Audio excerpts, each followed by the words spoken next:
Welcome tea short కార్యక్రమంలో ఈరోజు భాగంగా నిష్పత్తి ఎక్కువ రాష్ట్రాలు స్త్రీ నిష్పత్తి తక్కువ రాష్ట్రాలు మనం తెలుసుకునే ముందు ఇక్కడ సెక్స్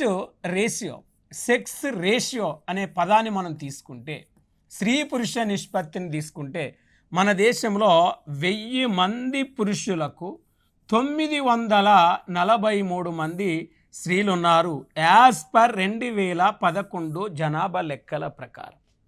2011 సెన్సెస్ ప్రకారం ప్రతి 1000 మంది పురుషులకు 943 మంది స్త్రీలు ఉన్నారు. అంటే పురుషులు ఎక్కువ ఉన్నారు, స్త్రీలు తక్కువ ఉన్నారు. కానీ ఇక్కడ మనం జనరల్గా మనం పరిగణలోకి తీసుకుంటే ప్రపంచంలో ప్రతి 1000 మంది పురుషులకు 1167 మంది స్త్రీలు రష్యాలో హైయెస్ట్ ఉన్నారండి. అంటే ప్రతి 1000 మంది పురుషులకు స్త్రీ నిష్పత్తి ఎక్కువ దేశం రష్యా అయితే, అంటే అక్కడ 1000 మంది పురుషులు ఉంటే 1167 మంది స్త్రీలు ఉన్నారు రష్యా.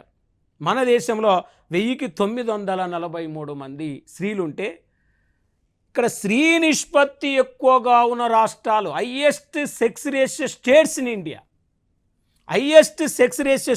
ఇన్ ఇండియా అంటే లింగ నిష్పత్తి స్త్రీ నిష్పత్తి ఎక్కువ ఉన్న రాష్ట్రాలు తీసుకుంటే కేరళలో మనకు జనరల్గా ఇక్కడ 1000 మంది పురుషులుంటే 1084 మంది స్త్రీలు ఉన్నారు.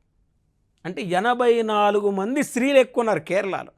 అదే మనం ఆంధ్రప్రదేశ్లో తీసుకుంటే 1000 మంది పురుషులుంటే 997 మంది స్త్రీలు ఉన్నారు ఆంధ్రప్రదేశ్లో. అదే తమిళనాడులో 1000 మంది పురుషులుంటే 996 మంది స్త్రీలు ఉన్నారు. 996 మంది స్త్రీలు ఉన్నారు. మరి లింగ నిష్పత్తి తక్కువ రాష్ట్రం ఏంటంటే హర్యానా స్టేట్. ఈ హర్యానాలో 1000 మంది పురుషులుంటే వాస్తవానికి 879 మంది స్త్రీలు ఉన్నారు. 879 అంటే మనకు ఎట్లా అడుగుతాడు, లింగ నిష్పత్తి తక్కువ రాష్ట్రం అని అడగొచ్చు, లేకపోతే ప్రతి 1000 మంది పురుషులకు స్త్రీ నిష్పత్తి తక్కువ రాష్ట్రం అని అడగొచ్చు, స్త్రీ నిష్పత్తి తక్కువ రాష్ట్రం అని అడగొచ్చు. కానీ ఇక్కడ క్వశ్చన్ అడిగేదాన్ని బట్టి మనం ఆన్సర్ చేయాల్సి ఉంటుంది. 2011 జనాభా లెక్కల ప్రకారం సంఖ్యాపరంగా స్త్రీలు ఎక్కువ రాష్ట్రం ఏంటంటే ఉత్తరప్రదేశ్ అండి, సంఖ్యాపరంగా. కానీ 2011 జనాభా లెక్కల ప్రకారం లింగ నిష్పత్తి ఎక్కువ రాష్ట్రం ఏంటంటే కేరళ. అంటే కేరళలో 1000కి 1084 ఉన్నారు. ఉత్తరప్రదేశ్లో 1000కి 1084 లేకపోయినా ఉత్తరప్రదేశ్ జనాభా ఎక్కువ కాబట్టి అక్కడ స్త్రీలు ఎక్కువ ఉన్నారు. కేరళలో 1000కి 1084 మంది స్త్రీలు ఉన్నప్పటికీ ఉత్తరప్రదేశ్తో పోలిస్తే కేరళలో స్త్రీల సంఖ్య తక్కువ, స్త్రీ నిష్పత్తి ఎక్కువ. హర్యానాలో ప్రతి 1000 మందికి వాస్తవానికి 879 మంది స్త్రీలు ఉన్నప్పటికీ స్త్రీ నిష్పత్తి తక్కువ ఉన్నప్పటికీ సంఖ్యాపరంగా మన దేశంలో స్త్రీలు తక్కువ సిక్కిం రాష్ట్రంలో ఉన్నారు. ఎందుకు సిక్కిం రాష్ట్రంలో ఉన్నారంటే సిక్కిం మొత్తం జనాభా 6 లక్షలు. అందుకే స్త్రీ నిష్పత్తి తక్కువ రాష్ట్రం అంటే హర్యానా, సంఖ్యాపరంగా స్త్రీలు తక్కువ రాష్ట్రం అంటే సిక్కిం చేయాలి. మరి ఇక్కడ హర్యానా తర్వాత స్త్రీ నిష్పత్తి కేవలం సిక్కింలో 1000 మంది ఉంటే 890 మంది స్త్రీలు ఉన్నారండి. అంటే 1000 మంది పురుషులుంటే 890 మంది స్త్రీలు ఇక్కడ మనకు ప్రధానంగా కనపడుతున్నారు. మరి ఇక్కడ జనరల్గా తీసుకుంటే ఇది ఇక స్త్రీ నిష్పత్తి మనకు జనరల్గా ఒక్కసారి పరిగణలోకి తీసుకుంటే మన దేశంలో వాస్తవానికి స్త్రీ నిష్పత్తి ఎక్కువగా ఉన్న కేంద్రపాలిత ప్రాంతం ఏంటంటారండి పాండిచ్చేరి అనే కేంద్రపాలిత ప్రాంతంలో, అంటే తమిళనాడు రాష్ట్రంలో ఉన్న పాండిచ్చేరి అనే కేంద్రపాలిత ప్రాంతంలో 1000 మంది పురుషులుంటే 1037 మంది స్త్రీలు ఉన్నారు. అంటే స్త్రీ నిష్పత్తి ఎక్కువ ఉన్న కేంద్రపాలిత ప్రాంతం పాండిచ్చేరి, స్త్రీ నిష్పత్తి తక్కువ ఉన్న కేంద్రపాలిత ప్రాంతం అంటే డయ్యూ డామన్ యాజ్ పర్ 2011 ప్రకారం. అంటే ఇప్పుడు డయ్యూ డామన్ అనేది ఇప్పుడు ప్రజెంట్ లేదు, దాద్రా నగర్ హవేలీలో కలిపినప్పటికీ యాజ్ పర్ 2011 ప్రకారం పాండిచ్చేరిలో ఎక్కువ 1000 మంది పురుషులుంటే 1037 మంది స్త్రీలుంటే అదే డయూడామన్ అనే కేంద్రపాలిత ప్రాంతంలో 1000 మంది పురుషులు ఉంటే 618 మాత్రమే స్త్రీలు ఉన్నారు. యాజ్ పర్ 2011 జనాభా లెక్కల ప్రకారం అని చెప్తున్నాం. నెక్స్ట్ మనం పరిగణలోకి తీసుకుంటే జనాభా వృద్ధి రేటు, పాపులేషన్ గ్రోత్ రేటు. అంటే జనాభా వృద్ధి రేటును మనం పరిగణలోకి తీసుకుంటే ఎట్లా కనుక్కుంటారు జనాభా వృద్ధి రేటును అంటే, ఫస్ట్ మనం వాస్తవానికి జనాభా పెరుగుదలను కనుక్కోవాలి. జనాభా పెరుగుదలను కనుక్కోవాలంటే దానికి ఫార్ములా ప్రస్తుత జనాభా నుంచి ఏం చేయాలంటే గత సంవత్సరపు జనాభాను తీసేయాలి. గత సంవత్సరపు జనాభాను తీసేయాలి. ప్రస్తుత జనాభా నుంచి గత సంవత్సరపు జనాభాను తీసేయాలి. తీసేసి గత సంవత్సరపు జనాభా చేత భాగించాలి. వచ్చిన ప్రతిఫలాన్ని ఇంటూ 100 చేత మనం ఎచ్చవేయాలి.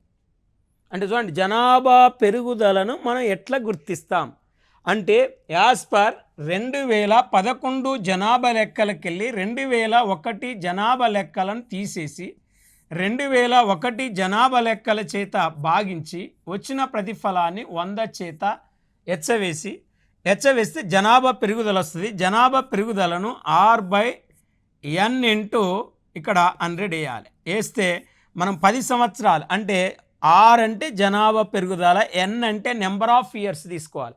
1 ఇయర్ కావాలన్నా, 2 ఇయర్స్ కావాలన్నా, 10 ఇయర్స్ కావాలంటే ఇక్కడ స్క్వేర్ చేస్తే మనకు జనాభా వృద్ధి రేటు వస్తుందండి. అంటే జనాభా వృద్ధి రేటుని ఇట్లా కనుక్కుంటాం, జనాభా పెరుగుదలని ఇట్లా కనుక్కుంటాం. మనకు జనాభా వృద్ధి రేటు యాజ్ పర్ 2001 జనాభా లెక్కల చూస్తే 21 అంటే 2001 ప్రకారం జనాభా వృద్ధి రేటు 21.34% అయితే 2011 ప్రకారం 17.64%. అంటే 2001తో పోలిస్తే 2011 నాటికి మన దేశంలో జనాభా వృద్ధి రేటు తగ్గింది. కానీ జనాభా వృద్ధి రేటు తగ్గింది కానీ మైనస్లోకి వెళ్ళలేదు. కానీ భారతదేశ చరిత్రలో జనాభా వృద్ధి రేటు అనేది మైనస్ అంటే రుణాత్మకంగా ఎప్పుడైంది అంటే 1921 సంవత్సరంలో. 1921 సంవత్సరంలో అంటే ఇక్కడ ప్రధానంగా 1921ని భారతదేశ చరిత్రలో గొప్ప విభాజక సంవత్సరం అంటారు. ఎందుకు గ్రేట్ డివైడింగ్ ఇయర్ ఇన్ 2009 అంటే 1921 ఇన్ గ్రేట్ డివైడింగ్ ఇయర్ అంటే 1921ని భారతదేశ చరిత్రలో గొప్ప విభాజక సంవత్సరం అని ఎందుకు అంటారంటే, ఆ సంవత్సరం పుట్టిన వాళ్ళకంటే మరణించిన వాళ్ళు ఎక్కువ ఉన్నారు. అంటే జనన రేటు కంటే మరణ రేటు అనేది ఎక్కువగా ఉంది. అంటే కారణం జనన రేటు కంటే మరణ రేటు ఎందుకు ఎక్కువ ఉందంటే, ఇక్కడ 1921లో ఇన్ఫ్లుయెంజా అనే ఒక వైరస్ వచ్చి, ఇన్ఫ్లుయెంజా, ఆ వైరస్ పేరు ఇన్ఫ్లుయెంజా అనే ఒక వైరస్ వచ్చి ఆ సంవత్సరం పుట్టిన వాళ్ళకంటే మరణించిన వాళ్ళు ఎక్కువ ఉన్నారు. కాబట్టి భారతదేశ చరిత్రలో గొప్ప విభాజక సంవత్సరంగా 1921 పిలుస్తారు. కానీ మరి 2020 సంవత్సరం 2021 సంవత్సరాన్ని మనం గొప్ప విభాజక సంవత్సరం అని పిలువం. మరి ఈ 2021లో కూడా వైరస్ అనేది వచ్చింది, కరోనా వైరస్ వచ్చింది. అయినప్పటికీ ఈ సంవత్సరాలు ఎందుకు గొప్ప విభాజక సంవత్సరాలు అనవంటే, ఈ 2 సంవత్సరాల్లో వాస్తవానికి పుట్టిన వాళ్ళకంటే మరణించిన వాళ్ళు తక్కువ ఉన్నారు. ఈ సంవత్సరాలు అంటే కరోనా వచ్చినప్పటికీ చనిపోయిన వాళ్ళు తక్కువ. ఈ 2 సంవత్సరాలు పుట్టిన వాళ్ళు ఎక్కువ. కాబట్టి ఈ 2 సంవత్సరాల్లో మన దేశంలో జనాభా అనేది మైనస్లోకి వెళ్ళలేదు. అందుకే వీటిని గొప్ప విభాజక సంవత్సరాలు అనం. 1921ని మరి గొప్ప విభాజక సంవత్సరం ఎందుకు అంటామనేది మనం ప్రధానంగా చెప్పుకున్నాం. అంటే జనాభా వృద్ధి రేట్ అనేది 3 అంశాలు ప్రభావితం చేస్తాయి. 1 జనన రేటు, 2 మరణ రేటు, 3 వలసలు మైగ్రేషన్. చూడండి, ఇక్కడ population growth rate depend on the 3 concepts. ఒకటి first birth rate, second death rate, third migration. ఈ 3 అంశాలు జనాభా వృద్ధి రేటును మనం ప్రభావితం చేస్తూ నేను చెప్తున్నాం. యాజ్ పర్ 2011 ప్రకారం 17.64% జనాభా వృద్ధి రేటు ఉంది. అయితే జనాభా వృద్ధి రేటు ఎక్కువగా ఉన్న రాష్ట్రాలను మనం పరిగణలోకి తీసుకుంటే మేఘాలయ 27.9% ఉంది. Highest population growth rate state India అంటే మేఘాలయ 27.9% ఉంది. తర్వాత మనం అరుణాచల్ ప్రదేశ్ తీసుకుంటే 26.0 ఉంది అరుణాచల్ ప్రదేశ్. తర్వాత బీహార్ తీసుకుంటే 25 ఇక్కడ 4%, 25.4% ఉంటే ఇక్కడ అరుణాచల్ ప్రదేశ్లో 26.0 ఉంటే మేఘాలయలో 27.9%. Highest population growth rate states in India అన్నప్పుడు మేఘాలయ, అరుణాచల్ ప్రదేశ్ అండ్ బీహార్ స్టేట్లు గుర్తుపెట్టుకోవాలి. మరి lowest population growth rate India అంటే మనం జనరల్గా మనం ఒకసారి పరిగణలోకి తీసుకుంటే lowest population growth rate states in India అంటే వాస్తవానికి lowest population growth rate states ఏమున్నాయి అనేది పరిగణలోకి తీసుకుంటే ఇక్కడ లోయెస్ట్ మరి Nagaland state lowest population growth rate state Nagaland. తర్వాత మనం కేరళ అనేది కూడా లోయెస్ట్. తర్వాత గోవా అనేది కూడా lowest population growth rate states. అంటే నాగాల్యాండ్లో -0.6% ఉంది. -0.6% ఉంది ఎక్కడ? నాగాల్యాండ్ స్టేట్లో. మరి 2001లో హయ్యెస్ట్ పాపులేషన్ గ్రోత్ రేట్ నమోదై 2011లో లోయెస్ట్ పాపులేషన్ గ్రోత్ రేట్ నమోదైన రాష్ట్రం నాగాల్యాండ్, జస్ట్ -0.6. దాని తర్వాత కేరళ 4.9% గ్రోత్ రేట్ ఉంటే గోవా 8.2% గ్రోత్ రేట్ ఉంది. అంటే lowest population growth rate states in India అంటే నాగాల్యాండ్, కేరళ, గోవా. మరి ఇప్పుడు జనరల్గా జనాభా వృద్ధి రేట్ ఎక్కువ కేంద్ర పాలిత ప్రాంతం ఏందంటాడు. జనాభా వృద్ధి రేట్ ఎక్కువ కేంద్ర పాలిత ప్రాంతం ఏంటంటే దాద్రా నగర్ హవేలీ. ఈ దాద్రా నగర్ హవేలీ 55.9% గ్రోత్ రేట్ ఇక్కడ మనకు కనపడుతుంది. 55.9%. Highest population growth rate union territories in India అంటే నాగాల్యాండ్ 55.9 అయితే, lowest population growth rate union territories in India అంటే జనాభా వృద్ధి రేట్ తక్కువ కేంద్ర పాలిత ప్రాంతం ఏంటిదని మనం పరిగణలోకి తీసుకుంటే అక్కడ మెయిన్గా లక్షద్వీప్ అంటే లక్షద్వీపులు అనేది అతి తక్కువ జనాభా వృద్ధి రేటు ఉన్న కేంద్ర పాలిత ప్రాంతం. అంటే హైయెస్ట్ దాద్రా నగర్ హవేలీ, లోయెస్ట్ లక్షద్వీపులో కేవలం 6.3% గ్రోత్ రేట్ ఉందండి. మరి ఇది పాపులేషన్ గ్రోత్ రేట్ సంబంధించిన అంశం. యాజ్ పర్ 2011 జనాభా లెక్కలను తీసుకుంటే మరి 2011 జనాభా లెక్కలను పరిశీలించినట్లయితే గ్రామీణ జనాభా, పట్టణ జనాభా, ఇక్కడ 2001 ప్రకారం గ్రామీణ జనాభా 72.22%. అదే 2011కు వచ్చేసరికి మెయిన్గా గ్రామీణ జనాభా 68.80% తగ్గింది. అంటే 2001తో పోలిస్తే 2011 నాటికి గ్రామీణ జనాభా శాతం తగ్గింది 72 నుంచి 68%. అదే 2001 ప్రకారం పట్టణ జనాభా 27.78% ఉంటే 2011 ప్రకారం పట్టణ జనాభా 31.22% తగ్గింది. అంటే 22% అంటే ఇక్కడ 27.78 నుంచి 31.22%గా ఉందంటే పట్టణ జనాభా శాతం పెరిగింది, గ్రామీణ జనాభా శాతం తగ్గింది. అక్కడ 72 నుంచి 68 గ్రామీణ జనాభా శాతం తగ్గితే 27 నుంచి 31%కి పట్టణ జనాభా శాతం పెరిగింది. మరి ఇప్పుడు జనరల్గా మనం పరిగణలోకి తీసుకుంటే 2011 జనాభా లెక్కలను తీసుకుంటే భారతదేశంలో గ్రామీణ జనాభా ఎక్కువ రాష్ట్రం ఏందని అడుగుతాడు. ఉత్తరప్రదేశ్గా మనం గుర్తుపెట్టుకోవాలి.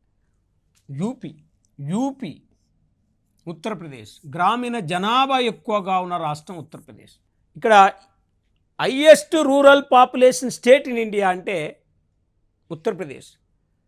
మరి వాస్తవానికి ఇక్కడ రెండు ఉంటాయి. గ్రామీణ జనాభా ఎక్కువగా ఉన్న రాష్ట్రం వేరు, గ్రామీణ జనాభా శాతం ఎక్కువ ఉన్న రాష్ట్రం వేరు. గ్రామీణ జనాభా తక్కువ ఉన్న రాష్ట్రం వేరు, గ్రామీణ జనాభా శాతం తక్కువ ఉన్న రాష్ట్రం వేరు. పట్టణ జనాభా ఎక్కువ ఉన్న రాష్ట్రం వేరు, పట్టణ జనాభా శాతం ఎక్కువ ఉన్న రాష్ట్రం వేరు. పట్టణ జనాభా తక్కువ ఉన్న రాష్ట్రం వేరు, పట్టణ జనాభా శాతం తక్కువ ఉన్న రాష్ట్రం వేరు. ఇది అంటే ఇక్కడ మనం జనరల్గా మనం ఒకసారి పరిగణలోకి తీసుకుంటే గ్రామీణ జనాభా ఎక్కువగా ఉన్న రాష్ట్రం ఉత్తరప్రదేశ్. 76.2% ఉంది ఉత్తరప్రదేశ్లో. 76.2% ఉంది ఉత్తరప్రదేశ్లో. అదే గ్రామీణ జనాభా శాతం ఎక్కువగా ఉన్న రాష్ట్రం అంటే హిమాచల్ ప్రదేశ్ అండి. అంటే హిమాచల్ ప్రదేశ్లో 89.96% గ్రామీణ జనాభా శాతం ఉంది. అంటే ఇక్కడ సంఖ్య ఎక్కువ ఉంది, ఇక్కడ శాతం ఎక్కువ ఉంది. అంటే ఉత్తరప్రదేశ్లో సంఖ్య ఎక్కువ ఉంది, హిమాచల్ ప్రదేశ్లో శాతం ఎక్కువ ఉంది. మరి గ్రామీణ జనాభా తక్కువగా ఉన్నది సిక్కిం. గ్రామీణ జనాభా తక్కువగా ఉన్న సిక్కిం ఇక్కడ 75.3% ఉందండి. గ్రామీణ జనాభా శాతం తక్కువ ఉన్నది గోవా, ఇక్కడ 37.2 ఉన్నదండి. 37.2 ఉన్నది. అంటే యూపీ గ్రామీణ జనాభా ఎక్కువ ఉన్న రాష్ట్రం, హిమాచల్ ప్రదేశ్ గ్రామీణ జనాభా శాతం ఎక్కువ ఉన్న రాష్ట్రం, సిక్కిం గ్రామీణ జనాభా తక్కువ ఉన్న రాష్ట్రం, గోవా గ్రామీణ జనాభా శాతం తక్కువ ఉన్న రాష్ట్రం. గోవా అంటే శాతం తక్కువ ఉన్న రాష్ట్రం గోవా 37.2%. మరి ఇక్కడ పట్టణ జనాభా ఎక్కువగా ఉన్న రాష్ట్రం వాస్తవానికి మహారాష్ట్ర 45.23 ఉంటే అంటే పట్టణ జనాభా శాతం ఎక్కువ ఉన్న రాష్ట్రం గోవా 62.8% ఉందండి. అంటే పట్టణ జనాభా ఎక్కువన్నది మహారాష్ట్ర, పట్టణ జనాభా శాతం ఎక్కువన్నది మాత్రం గోవా. పట్టణ జనాభా తక్కువన్నది ఏంటంటే సిక్కింలో పట్టణ జనాభా శాతం కేవలం 24. ఇక్కడ మనకు 97% ఉందండి. 97%. కానీ పట్టణ జనాభా శాతం తక్కువ ఉన్నది హిమాచల్ ప్రదేశ్ రాష్ట్రంలో కేవలం 10.04% ఉన్నది. 10.04% ఉన్నది. మరి ఇది జనరల్గా మనం గుర్తుపెట్టుకోవాల్సిన పాయింట్. అయితే ఇక్కడ మనకు మేజర్గా మన దేశంలో పట్టణ జనాభా ఎక్కువన్నది మహారాష్ట్ర, పట్టణ జనాభా శాతం ఎక్కువన్నది గోవా, పట్టణాలు ఎక్కువన్నది తమిళనాడు. తమిళనాడులో పట్టణాలు ఎక్కువన్నాయి. తమిళనాడు తర్వాత ఉత్తరప్రదేశ్లో పట్టణాలు ఎక్కువన్నాయి. ఉత్తరప్రదేశ్ తర్వాత మధ్యప్రదేశ్లో పట్టణాలు ఎక్కువన్నాయి. అంటే చూడండి, పట్టణాలు ఎక్కువన్నది తమిళనాడు, ఉత్తరప్రదేశ్ అండ్ మధ్యప్రదేశ్. పట్టణ జనాభా ఎక్కువన్నది మహారాష్ట్ర, పట్టణ జనాభా శాతం ఎక్కువన్నది గోవా. ఇప్పుడు మనం జనరల్గా తీసుకుంటే మెగా సిటీలు వేరు, మెట్రోపాలిటన్ సిటీస్ వేరు. అంటే 50 లక్షల జనాభా దాటితే దాన్ని మెగా సిటీ అంటాం, 10 లక్షల జనాభా దాటితే మెట్రోపాలిటన్ సిటీ అంటాం. యాజ్ పర్ 2011 ప్రకారం మన దేశంలో 53 మెట్రోపాలిటన్ సిటీస్ ఉంటే 2001 ప్రకారం 35 ఉంటే ఈ 10 ఇయర్స్లో మన దేశంలో 18 మెట్రోపాలిటన్ సిటీస్ పెరిగినాయండి. మెట్రోపాలిటన్ సిటీస్ ఎక్కువగా ఉన్న రాష్ట్రం ఏంటంటే కేరళలో వాస్తవానికి 7 మెట్రోపాలిటన్ సిటీస్ ఉన్నాయి. 7 మెట్రోపాలిటన్ సిటీస్ ఉన్నాయి. ఇది గుర్తుపెట్టుకోవాలి. కేరళ తర్వాత ఉత్తరప్రదేశ్ రాష్ట్రంలో 5 మెట్రోపాలిటన్ సిటీస్ ఉంటే తెలంగాణ రాష్ట్రంలో హైదరాబాద్ మాత్రమే ఒక్కటే మెట్రోపాలిటన్ సిటీ. ఇది 10 లక్షల జనాభా దాటిన నగరం. ఇది మెట్రోపాలిటన్ సిటీ, ఇది మెగా సిటీగా మనం చెప్పొచ్చు. మరి చాలామంది కన్ఫ్యూజ్ అయ్యి మెట్రోపాలిటన్ సిటీస్ ఎక్కువగా ఉన్న రాష్ట్రం ఉత్తరప్రదేశ్, మహారాష్ట్ర, వెస్ట్ బెంగాల్కి వెళ్తారు కాబట్టి కేరళలో 7 మెట్రోపాలిటన్ సిటీస్ ఉన్నాయండి. మరి నెక్స్ట్ మెగా సిటీ అంటే వాస్తవానికి 5 మిలియన్లు 50 లక్షల జనాభా దాటిన నగరం అండి. 2001 ప్రకారం మెగా సిటీలు 6 ఉంటే 2011 ప్రకారం 8 ఉన్నాయి. ఈ 10 ఇయర్స్లో 2 మెగా సిటీలు పెరిగినాయి. ఢిల్లీ, బొంబాయి, కలకత్తా, మరి చెన్నై, బెంగళూరు, హైదరాబాద్, అహ్మదాబాద్, పూణే. యాజ్ పర్ 2011 జనాభా లెక్కల ప్రకారం అయితే ఫస్ట్ ముంబై, 2 ఢిల్లీ, 3 కలకత్తా, 4 చెన్నై, 5 బెంగళూరు, 6 హైదరాబాద్, 7 అహ్మదాబాద్, 8 పూణే. ఈ 3 మెగా సిటీలు. వాస్తవానికి మెగా సిటీలు మహారాష్ట్ర స్టేట్లో 2 ఉన్నాయి. Bombay mega city, Pune mega city. 8 mega సిటీలు, 53 మెట్రోపాలిటన్ సిటీస్ ఇండియాలో ఉన్నాయి. నెక్స్ట్ మనం తీసుకుంటే ఇక్కడ అత్యధిక పట్టణ జనాభా గల కేంద్రపాలిత ప్రాంతం అన్నప్పుడు ఢిల్లీని మనం తీసుకోవాలి. 97.5% పట్టణ జనాభా కేంద్రపాలిత ప్రాంతమైన ఢిల్లీలో ఉంటే, అత్యల్ప పట్టణ జనాభా గల కేంద్రపాలిత ప్రాంతం దాద్రా నగర్ హవేలీలో 22.9%. Lowest urban population union territories అంటే దాద్రా నగర్ హవేలీగా మనం గుర్తుపెట్టుకోవాలి, 22.9%. నెక్స్ట్ 2011 జనాభా లెక్కల ప్రకారం 16.6% అంటే షెడ్యూల్ కులాల జనాభా ఉంది. 201 మిలియన్లు షెడ్యూల్ కులాల జనాభా ఉందండి. మరి వాస్తవానికి ఈ 201 మిలియన్లను మనం భారతదేశ జనాభా 1210 మిలియన్ల చేత భాగిస్తే ఈ 16.6% వస్తుంది. మనకి 16.6% వస్తుంది. అంటే వాస్తవానికి భారతదేశ జనాభాలో 16.6% ఎస్సీ జనాభా ఉంది. ఈ ఎస్సీ జనాభా ఎక్కువ రాష్ట్రాలు ఉత్తరప్రదేశ్, వెస్ట్ బెంగాల్, బీహార్. ఉత్తరప్రదేశ్, వెస్ట్ బెంగాల్, బీహార్ స్టేట్లో ఉంది. ఇక్కడ 4,12,00,000 ఉంటే, ఇక్కడ 2,14,00,000 ఉంటే, ఇక్కడ 1,65,00,000 ఉంది. అంటే ఎస్టీ జనాభా ఎక్కున్నది ఉత్తరప్రదేశ్ అయితే, అంటే ఎస్సీ జనాభా ఎక్కున్నది, ఎస్సీ షెడ్యూల్ కులాల జనాభా ఎక్కున్నది ఉత్తరప్రదేశ్ అయితే, ఎస్సీల జనాభా శాతం ఎక్కువగా ఉన్న రాష్ట్రం ఏంటంటే పంజాబ్. పంజాబ్లో 31.9% ఉంది. పంజాబ్లో ఇక్కడ అంటే షెడ్యూల్ కులాల జనాభా ఎక్కున్నది ఉత్తరప్రదేశ్, షెడ్యూల్ కులాల జనాభా శాతం ఎక్కున్నది పంజాబ్, 31.9% ఉందండి.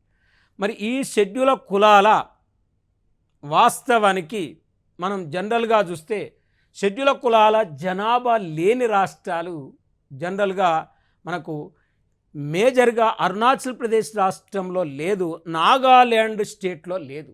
ఎస్సీల జనాభా లేని రాష్ట్రాలు అరుణాచల్ ప్రదేశ్, నాగాల్యాండ్ అయితే, ఎస్సీల జనాభా తక్కువగా ఉన్న రాష్ట్రం ఏంటంటే మిజోరాం. ఇక్కడ కేవలం 1,212 మంది ఉన్నారు. ఇక్కడ షెడ్యూల్ కులాల జనాభా 0.01% ఉంది. అంటే షెడ్యూల్ కులాల జనాభా తక్కువన్నది మిజోరాం, షెడ్యూల్ కులాల జనాభా శాతం తక్కువన్నది కూడా మిజోరామే, 0.01 ఉన్నారు. మరి ఈ షెడ్యూల్ కులాల జనాభా లేని మరి రాష్ట్రాలు నాగాల్యాండ్, అరుణాచల్ ప్రదేశ్ చెప్పినాం. షెడ్యూల్ కులాల జనాభా లేని వాస్తవానికి కేంద్రపాలిత ప్రాంతాలు తీసుకుంటే లక్షద్వీపులు, అండమాన్ నికోబార్ దీవుల్లో షెడ్యూల్ కులాల జనాభా లేరు.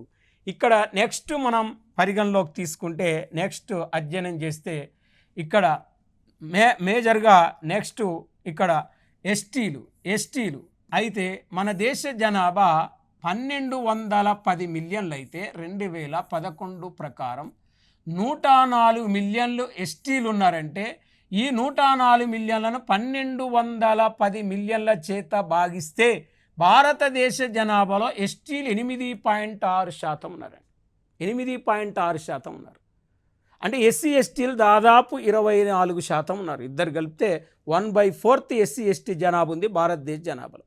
ఎస్టీలు ఎక్కువ రాష్ట్రం మధ్యప్రదేశ్, ఎస్టీల శాతం ఎక్కువ రాష్ట్రం మిజోరాం. అంటే మరి చూడండి, ఎస్టీలు అంటే షెడ్యూల్ తెగల జనాభా ఎక్కువ రాష్ట్రం మధ్యప్రదేశ్, ఎస్టీల జనాభా శాతం ఎక్కువ రాష్ట్రం మిజోరాం అంటాం.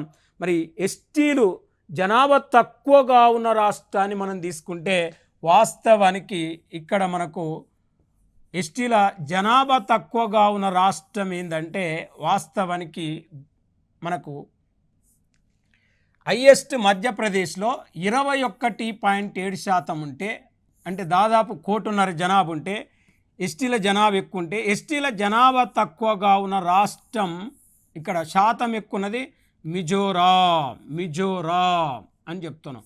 మిజోరాం స్టేట్లో 94.4% ఉన్నారు. ఎస్టీలు ఎక్కున్నది మధ్యప్రదేశ్, ఎస్టీల శాతం ఎక్కున్నది మిజోరాం 94.4% ఉన్నారు. మరి ఎస్టీల జనాభా తక్కువగా ఉన్న రాష్ట్రం గోవాలో 10.2 ఉంటే ఎస్టీల జనాభా శాతం తక్కువ ఉన్నది ఉత్తరప్రదేశ్, ఇక్కడ వాస్తవానికి 0.6% ఉన్నారు. దాదాపు 0.6% ఉన్నారు. ఇక్కడ శాతం తక్కువ ఉన్నారు, ఇక్కడ సంఖ్య తక్కువ ఉన్నారు గోవాలో. ఇప్పుడు ఒక్కసారి క్లారిటీ చూడండి. ఎస్టీలు ఎక్కున్నది మధ్యప్రదేశ్, ఎస్టీల శాతం ఎక్కున్నది మిజోరాం, ఎస్టీలు తక్కువన్నది గోవా, ఎస్టీల శాతం తక్కువన్నది ఉత్తరప్రదేశ్. మరి ఎస్టీ జనాభా లేని రాష్ట్రాలు పంజాబ్, హర్యానా. ఎస్టీల జనాభా లేని కేంద్రపాలిత ప్రాంతాలు మనం తీసుకుంటే ఢిల్లీ, చండీగఢ్, పాండిచ్చేరిలో ఎస్టీల జనాభా లేని కేంద్రపాలిత ప్రాంతాలుగా చెప్పవచ్చు. నెక్స్ట్ మనం మురికివాడల జనాభాను తీసుకుంటే ఇక్కడ 2011 జనాభా లెక్కల ప్రకారం 2613 మురికివాడల పట్టణాలు ఉన్నాయండి. అంటే 2001తో పోలిస్తే 2011 నాటికి 870 మురికివాడల పట్టణాలు మన దేశంలో అదనంగా పెరిగినాయి. ప్రజెంట్ ఇండియాలో 2613 మురికివాడల పట్టణాలు ఉన్నాయండి. మరి ఈ మురికివాడల పట్టణాలు ఎక్కువ రాష్ట్రం ఏంటంటే తమిళనాడు 507 పట్టణాలుంటే, రెండవది మధ్యప్రదేశ్ 303 పట్టణాలుంటే, నాలుగోది ఉత్తరప్రదేశ్ 293 పట్టణాలు ఉన్నాయి. తమిళనాడు, మధ్యప్రదేశ్, ఉత్తరప్రదేశ్లో మురికివాడల పట్టణాలు ఎక్కువ రాష్ట్రాలుగా మనం చెప్పొచ్చు. మురికివాడల అంటే అత్యధికంగా మురికివాడల్లో నివసించే జనాభా గల నగరాల్లో Mumbai first, Calcutta second, Chennai third, Delhi fourth. అంటే ముంబైలో 41% మంది మురికివాడలో నివసిస్తారు, కలకత్తాలో దాదాపు 29.6% మంది నివసిస్తే, చెన్నైలో 28% అయితే, ఢిల్లీలో 15% మంది అంటే 15% మంది. ఇక్కడ ముంబై, కలకత్తా, చెన్నై, ఢిల్లీ అనేది మనం ప్రధానంగా తీసుకోవచ్చు. ఇక లాస్ట్ మతాల వారి జనాభాను పరిగణలో తీసుకుంటే మన దేశ జనాభాలో హిందూ మత శాతం 79.8 ఉంది, ముస్లిం మతం 14.2% ఉన్నారు, క్రైస్తవ మతం 2.3% ఉన్నారు, సిక్కులు 1.7% ఉంటే, బౌద్ధులు 0.7% ఉంటే, జైనులు 0.4% ఉన్నారు. అంటే భారతదేశంలో అత్యధిక శాతం ఏ మతస్థులు ఉన్నారంటే ఫస్ట్ హిందువులు, 2 ముస్లింలు, 3 క్రైస్తవులు, 4 సిక్కులు. ఈ 4 గుర్తుంటే మనకు సరిపోతుంది. మానవ వనరులనే పాఠం ఇంతవరకు నేర్చుకోవటం జరిగింది. నెక్స్ట్ టాపిక్ మనం నెక్స్ట్ క్లాస్లో నేర్చుకుందాం.